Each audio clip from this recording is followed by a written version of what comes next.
In this chapter, we'll look at the effects of camera height.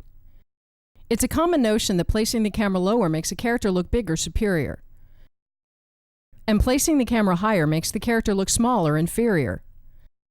That's generally true, at least when we're around eye level. Placing the camera much lower, we understand it as being low, so we don't perceive him as necessarily being big, but instead perceive it as a creative choice. Shooting down on characters, we understand our higher vantage point, so it doesn't make them look small. Instead, being higher up causes us to detach from the scene. In this angle, we're completely aloof. Let's look at a couple of important considerations when choosing a camera height. The first is that if the set doesn't have a ceiling, it's very easy to shoot off the edge of the set. If we planned a shot like this, but not asked for a ceiling, it's too late to put one in. Here, one solution is to shoot it where the ceiling is not an issue, maybe closer to a wall. We're looking at this because shooting upwards can produce problems that don't show up until the last minute, so we need to plan ahead. When we're outdoors, exposure is an issue. Shooting against the sky, which is much brighter, it's very hard to get good exposure on the character. If we expose for him, the sky burns out completely. If we put more light on him to balance the exposure, he can have trouble keeping his eyes open. Here we may want to shoot it in front of something less bright or something we can control, which of course is easier to find if we stay at eye level. Secondly, we need a reference to really know that we're high or low. Here we're above eye level. As we move to waist level, the perspective change on the man himself is unremarkable, and we're actually judging our height by the position of the far wall. As soon as we put in something to cause perspective lines, we get a much clearer idea of our height. Moving back to eye level, the perspective tells us much more than the elevation itself, so the more perspective we can create, the more we get out of choosing a height. Another way to bring in a reference is with foreground. As soon as we put the woman in the foreground, our height is 10 times as clear. As we move to around eye level, the thing to notice is that the man looks virtually the same, so we're getting our height from the foreground. Here we're at waist level.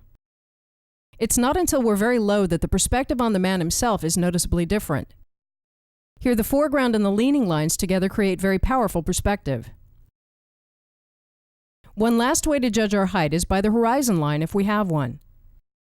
If we're looking up on her, the horizon line will be lower in the frame. If we're looking down on her, the horizon line will be higher. The effect of this is that when the horizon line is above the eye, she appears submersed or suppressed. When the horizon line is below the eye, she looks freer and more in command. In choosing a camera height, eye level is naturally most like reality. But it also produces very ordinary and documentary images, so that in itself can be reason to stay away from eye level. But if we're at eye level, we're also always tilting downwards. Here we're at pure eye level, but in order to put our eyes higher in the frame, we have to tilt down a little. So seen from the side, we're shooting downwards. In order to more naturally place our eyes higher in the frame, we should be lower and more level. So let's nudge a little under eye level. In this over the shoulder, we're again at eye level angled downwards. But let's again center a little lower, placing us beneath eye level. The further we get away from the characters, the more we should gravitate towards waist level. Here again, eye level produces a very objective framing. Being lower relaxes the perspective, which creates a more filmic image and also makes more sense to a theater audience which is seated lower than the screen.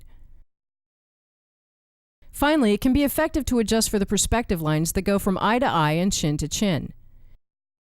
If we nudge a little lower, the perspective leads more elegantly from face to face. Staging upwards and downwards is really the same as staging with level characters, except that we need to make choices about camera height. We could just go ahead and shoot by the eye line as usual. This results in shooting hard down on one character and hard up on the other, which makes one character look superior and the other inferior.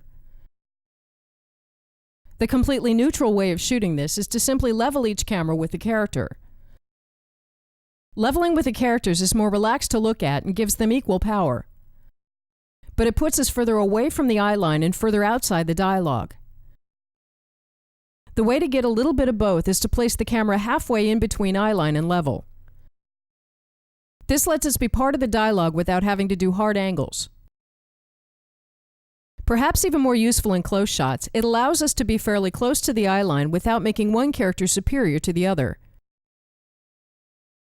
There's nothing that stops us from mixing heights. Here we're shooting hard up on the man, but we're level on the woman, so she seems relaxed and detached from the conversation, while he takes it more personally.